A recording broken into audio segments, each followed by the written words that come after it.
All right. Hi there, everybody. I hope that you can all see me and hear me. Sorry, I don't know if I started early there, but hi everyone. It's the first time I'm doing a Facebook Live video, so I hope everything's working. Um, yeah, so thanks so much for giving me this opportunity to tell my story. What I'm going to be doing today is just sharing my experience and my story, my journey. And yeah, hopefully it helps to inspire others to answer questions. If there's anyone watching, please post your questions. I'll be happy to answer your questions. And just share a little bit more about, me and my journey. I think it was a life-changing one, so to speak. I know that's kind of cliche, but for me, it certainly has been. So, just to introduce myself, my name is Enzo, and I am originally from Cape Town in South Africa. I am 35 years old. And my journey started back in probably around 2013, 2014. I had finished university where I had studied a business management degree, something kind of, not too specialized, a little bit open-ended. I wasn't too sure what I wanted to do in university or after school, so I decided just to study something, which I think I'm very, very grateful for. My parents were very insistent that even if I didn't know what I wanted to do, that I should study and get a degree of some kind. And for going to Korea, that ended up to be incredibly vital because, one of the visa requirements is having a degree. So I am very grateful for them for pushing me to do that. But yeah, I finished my degree. I started working out of university. And after a couple of years of working, I just kind of, I don't know, I felt my life was a bit stale or stagnant, and I was looking for a little bit of adventure and a change. Um, and through a mutual friend, I actually heard about an opportunity to teach abroad. I'd never been an educator, I'd never been a teacher. It's not in my family, and it's not something I'd ever really thought about, but it sounded like a very interesting opportunity. This friend of mine really spoke so highly of Korea. She absolutely loved it. She had a great experience. She talked about the amazing culture and the food. And back in 2015, I think things weren't as accessible on social media, so I didn't really have much of an idea of what it was all about. But I thought, hey, that sounds incredible. I'm gonna go and have an adventure myself. So I started looking into things, started doing a bit of research, and this friend of mine recommended the company Xplore Asia, which is a company that she went through. I actually had two friends that went through Xplore Asia. One went to Thailand, and this other one who went to South Korea. And yeah, so I reached out to the team. They spoke to me about what it's like, what I needed to do, etc., etc. And I thought, hey, I'm going to give this a go. I'm going to come to Korea for a year or two. I'm going to have a bit of an experience. I'm going to work hard. I'm going to save some money, and then I can go back home to, do whatever it is that I wanted to do. I think I wanted to study or something like that. So after doing those initial kind of inquiries, I decided, hey, let's go for this. I signed up to do a online TESOL course with Xplore, which I did and completed. I then signed up and started looking for placements through Xplore. And yeah, I mean the process was really great. We worked with the team. I had a few job interviews, and eventually it kind of settled on the public school route. Now, I didn't know at the time public school versus private school. I wasn't really sure, which one I would go for. I didn't really know anything about them. I was kind of just winging it. Um, so yeah, I decided that I'm going to go for the public school route. And the program that I ended up submitting an application for at the time was called the GOE program, which, if you know Epic, is basically the same as Epic. I think it's now been incorporated by Epic, but it was a regional public school system in one of the provinces in the south of South Korea under the Epic umbrella.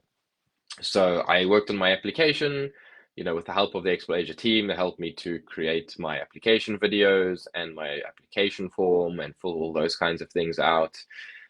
Submitted my application, then came the anxious wait, and I finally got the amazing news, like, Enzo, you've been accepted into the GOE program.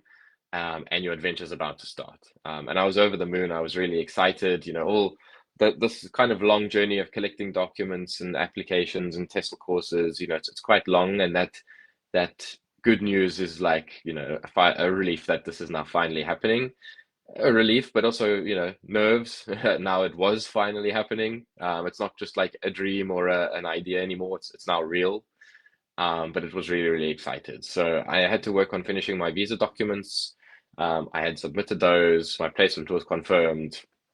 And yeah, I was getting on the plane at the end of May in 2015 and getting ready to start my new journey starting June 1st. So, with the public school programs, they always kind of arrange group arrivals.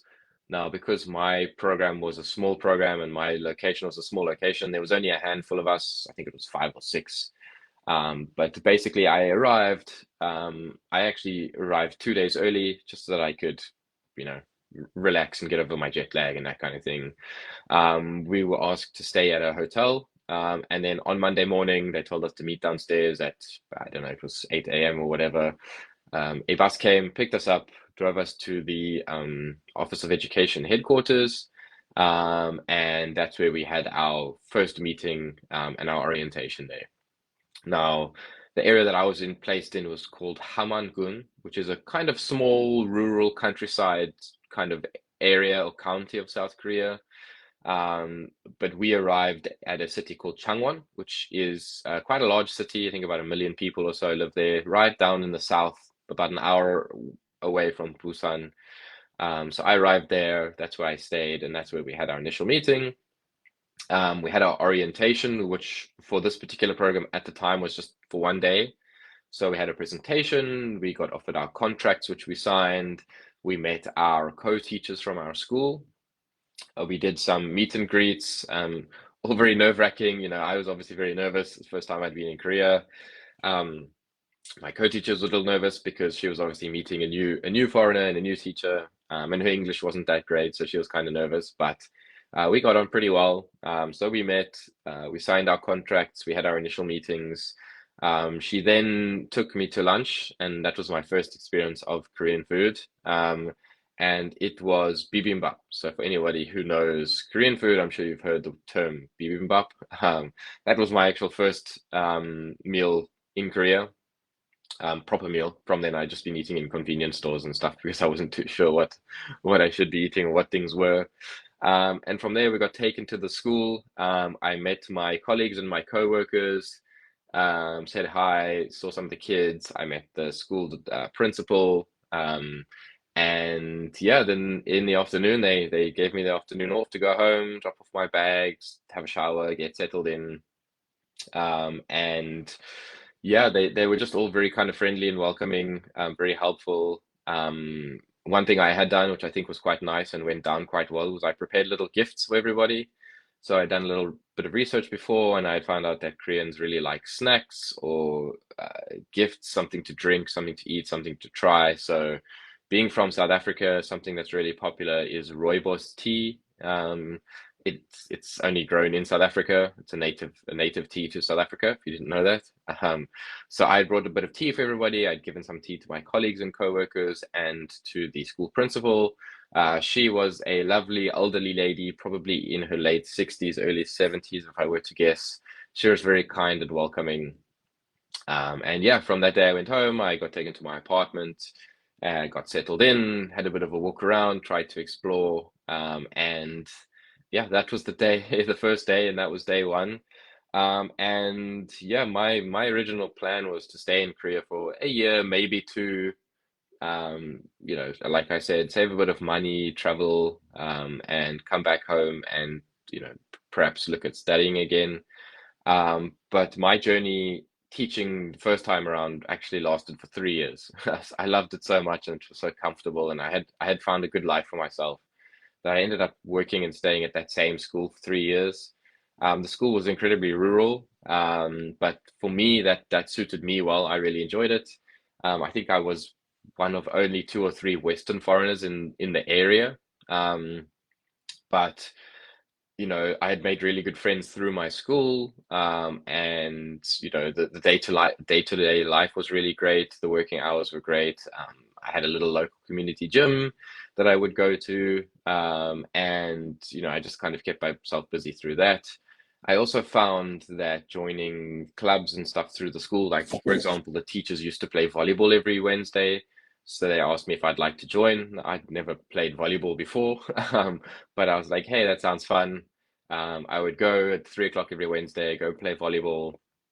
I made some friends with other staff members outside of the English department by doing that. Um, and yeah, so that was great. The school was great. They were all great. They were all very welcoming.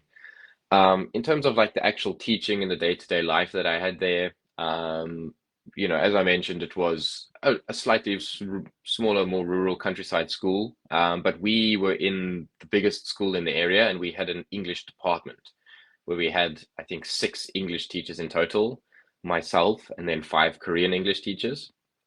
Um, and yeah, the kids were great. I taught in an elementary school as my main school. And then I also had two smaller travel schools that I would travel to, one on a Monday and one on a Friday.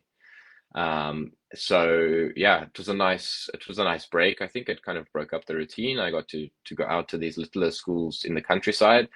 One of the schools had so it was third grade to sixth grade, so there were four grades, and there was about 10 to 15 students in each class. And then my other rural school, which was really tiny, it only had about two or three students per each class. So that was quite nice. It broke up the routine. And then my main school, we had about four or five classes in each grade of about 20 students. So it was much larger. Um, and yeah, I really did enjoy the teaching. I enjoyed the students. I really got to know the students really well. I got to make an impact on them and on their lives, which was really, really fun. So I really, really did enjoy that experience as well. And um, yeah, that was just kind of a really, really cool teaching experience for me. In public schools in Korea, you also get textbooks to work from and to work out of. So the lesson planning that I did, there was still lesson planning and lesson prep that needed to be done. The government issued textbooks are pretty dry, for lack of a better word. But I did really enjoy using the textbook as a base or as a guide. Um, and yeah, then from there, as the teacher, my main responsibility was to try and make that as fun and as engaging as possible. So I would always have some kind of warmer activity or game, some kind of song or something to keep people interested or motivated. I would have lesson plans and activities that I would create. So, basically you'd run through the textbook, you teach the vocabulary, and um, then you'd get halfway through the lesson and you'd get gotten through most of the textbook, and then that's where having a fun game or something would really work out. So there was loads and loads of really cool online resources that I would use to find some activities and games that others had posted.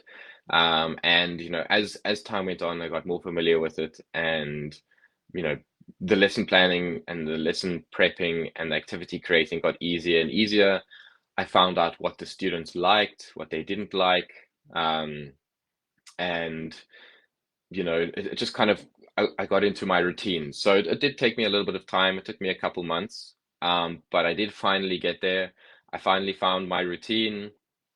And once I got into that routine, the teaching side of things got a lot easier, which made life in general a lot easier. Also, from my second year onwards, what I did was I kept and I categorized all the activities that I did per lesson. And because you use the same textbook from the second year, you can just go back and use all the previous resources that you had used and that you had created. So that was quite cool. I got to uh, get really familiar with the teaching. I got really comfortable with it. And the more I developed and grew in confidence, the more the teachers could see that, and things got better. But it definitely did take me some time. That was probably one of the biggest struggles that I had, was just kind of finding my feet as a teacher. Um, but I really did have a great time, and once I found my feet, it was great. Um, And yeah, life as a foreigner for me in Korea, I all I can say was it's been 99.9% positive and a tiny bit negative.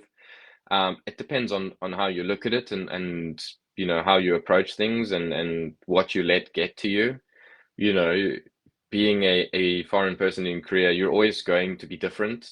You soon realize that Korea is very homogenous. Everybody looks the same, in a sense. Everyone is, of the same culture and the same background.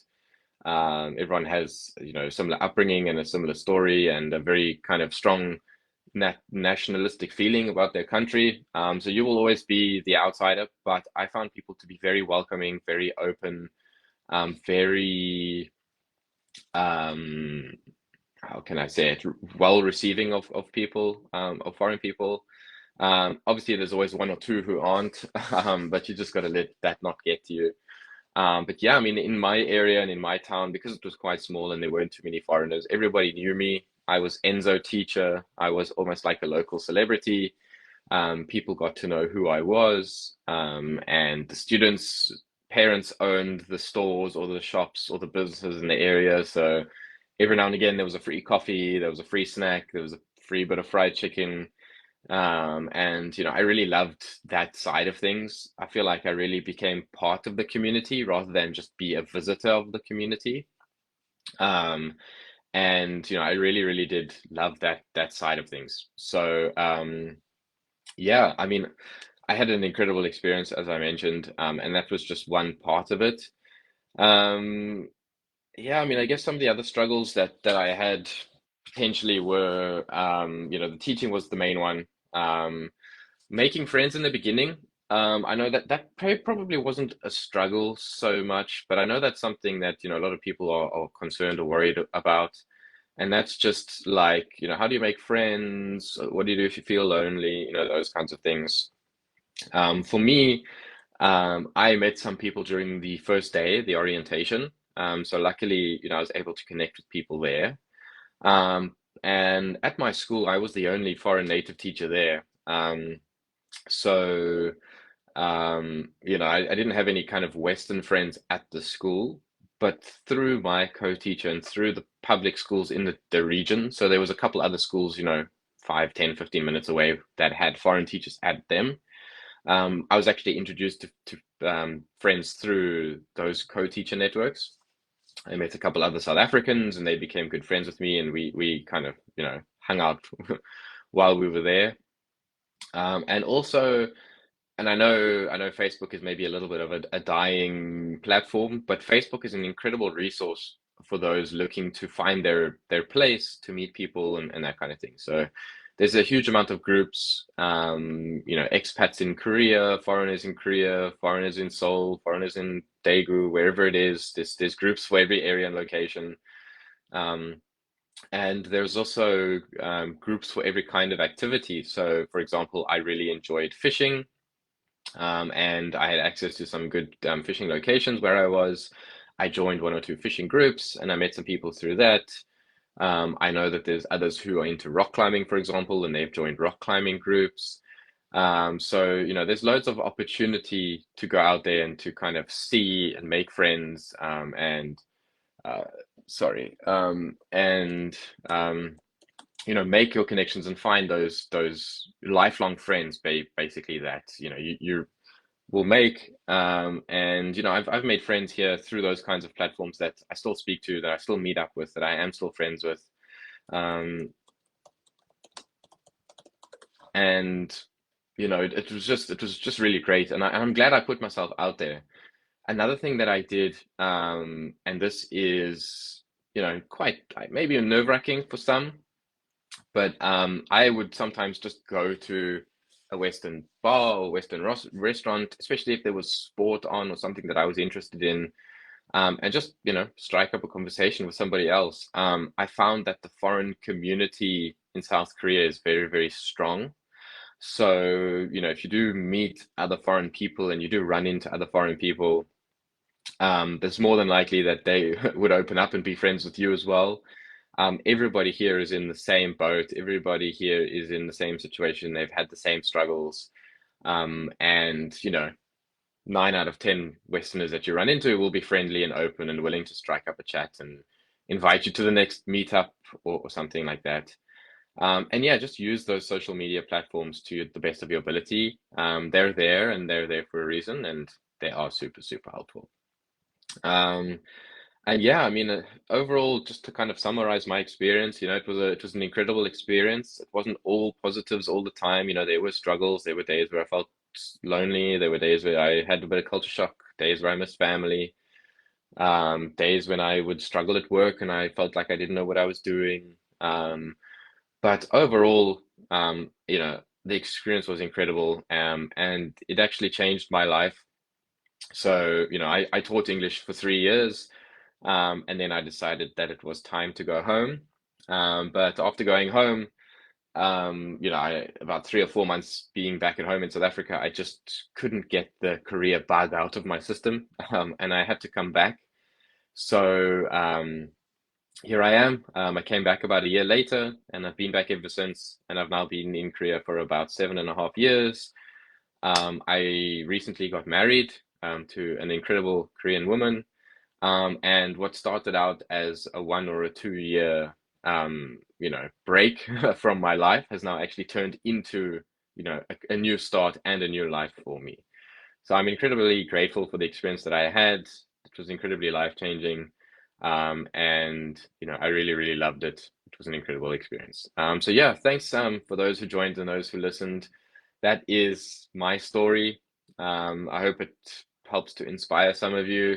If you're interested in Korea, Korean culture, Korean history, if you love teaching, if you love working with kids, all I can say is go for it. It was great. I loved it. And yeah, thanks. I really do appreciate it for everyone who was watching and for everybody who watches later. As I said, I hope you learned a little bit from this and there's some takeaways you can take from it. So that's me. I'm going to log off. Thanks, everyone. And yeah, I hope that if you do take the leap to teach in Korea, that you have an incredible experience.